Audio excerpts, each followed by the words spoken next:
इस लेक्चर में हम ऐसी इक्वेशन फाइंड करेंगे जिसके रैशनल रूट्स गिवन होंगे।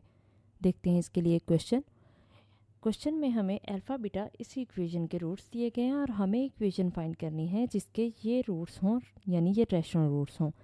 देखते हैं इसका सोल्यूशन में हमें अल्फ़ा बीटा क्योंकि दिए गए हैं, इसके रूट्स हैं, तो इसका मतलब सम ऑफ रूट्स क्या होगा हमारे पास, माइनस बी ओवर ए उसका फॉर्मूला होता है और प्रोडक्ट ऑफ रूट का सी ओवर ए। हम वैल्यूज़ लगा देते हैं बी और ए की। हमारे पास बी की वैल्यू कितनी है, -3 है, और ए की वैल्यू यहाँ पे एक्स स्क्वायर का कोफिशिएंट 1 है तो इसलिए 1 लिख दी। इसी तरह से सी की वैल्यू कितनी आ रही है, 5 आ रही है क्योंकि ये सी की वैल्यू है, और एक्स स्क्वायर का कोफिशिएंट 1 है तो इसलिए हमने सी की वैल्यू में 1 लिख दिया। इसको मज़ीद सॉल्व करेंगे, माइनस माइनस प्लस हो गया, अल्फ़ा प्लस बीटा इक्वल 3 आ गया और अल्फ़ा बीटा इक्वल टू 5 आ गया। अब ये हमारे पास रूट्स से इस इक्वेशन के जो कि गिवन इक्वेशन है, और हमारे पास रिक्वायर्ड इक्वेशन के ये रूट्स दिए गए हैं, तो इसके लिए भी सम ऑफ रूट्स फाइंड कर लेते हैं। पहले सम ऑफ रूट्स में हम इन दोनों को प्लस करेंगे क्योंकि इसमें डिनोमिनेटर आ रहा है, तो इसलिए एलसीएम लेंगे। एलसीएम में हमारे पास ये दोनों आ जाएंगे, डिनोमिनेटर वाले दोनों आ जाएंगे क्योंकि ये डिफरेंट हैं, तो इसलिए अल्फ़ा प्लस बीटा यहाँ से देखें सेम है, जो सेम होता है हम उसको छोड़ देते हैं, और जो बच जाता है जैसे अल्फ़ा प्लस बीटा बचा इसको हम ऊपर 1 माइनस अल्फ़ा से मल्टीप्लाई कर देते हैं, तो हमने 1 माइनस अल्फ़ा से मल्टीप्लाई कर दिया। अब यहाँ पे देखें सेम साइन आता है, यहाँ प्लस था तो प्लस लगा दिया। 1 प्लस बीटा हम छोड़ देंगे क्योंकि ये इसके साथ सेम था, और जो बाकी बचेगा वो उसको हम 1 माइनस बीटा से मल्टीप्लाई करेंगे, तो बाकी क्या बचेगा। यहाँ पे देखें ये जो सेम था अल्फ़ा प्लस बीटा से ये हम छोड़ देते हैं, जस्ट 1 प्लस अल्फ़ा बचा, इसको हम ऊपर 1 माइनस बीटा से मल्टीप्लाई करते हैं। तो इस तरह यहाँ पे देखें कि ये हमारे पास 1 प्लस अल्फ़ा 1 माइनस बीटा आ गया। अब हम इनके ब्रैकेट्स को एक्सपेंड कर देते हैं। 1 को पहले मल्टीप्लाई करेंगे दोनों नंबर से तो हमारे पास ये आएगा। इसी तरह से माइनस अल्फ़ा को मल्टीप्लाई करेंगे दोनों से तो हमारे पास ये आ जाएगा। सेम 1 को इन दोनों से मल्टीप्लाई करेंगे और अल्फ़ा को इन दोनों से, और डिनोमिनेटर में दोनों ब्रैकेट्स को भी एक्सपेंड कर देंगे हम।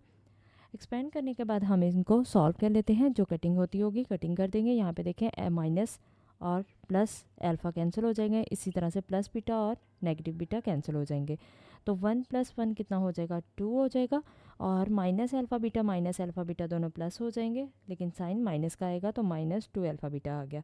डिनोमिनेटर में हमारे पास ये अल्फ़ा प्लस बीटा पे हमने ब्रैकेट लगा दी और अल्फ़ा बीटा पे भी ब्रैकेट लगा दी, क्योंकि ये हमारे पास इसकी वैल्यूज़ है। अल्फ़ा बीटा की वैल्यू हमने लिख दी 5, अल्फ़ा प्लस बीटा की हमारे पास 3 वैल्यू है और अल्फ़ा बीटा की 5 है, तो इसलिए हमने इसकी वैल्यू लगा दी। इसको सॉल्व कर लेते हैं तो हमारे पास कितना आ जाएगा, -8/9 आ जाएगा। अब हम प्रोडक्ट ऑफ रूट्स फाइंड करते हैं। प्रोडक्ट ऑफ रूट्स के लिए हम क्या करेंगे, इन दोनों को मल्टीप्लाई कर देंगे। मल्टीप्लाई करेंगे क्योंकि इनमें कटिंग नहीं होती, तो ऊपर वाला ऊपर वाले से मल्टीप्लाई होगा और नीचे वाला नीचे वाले से। इनको हम मल्टीप्लाई कर देते हैं, ब्रैकेट्स को एक्सपेंड करेंगे। ब्रैकेट्स को एक्सपेंड करने के बाद यहाँ पे देखें कि हम इनको अरेंज कर सकते हैं।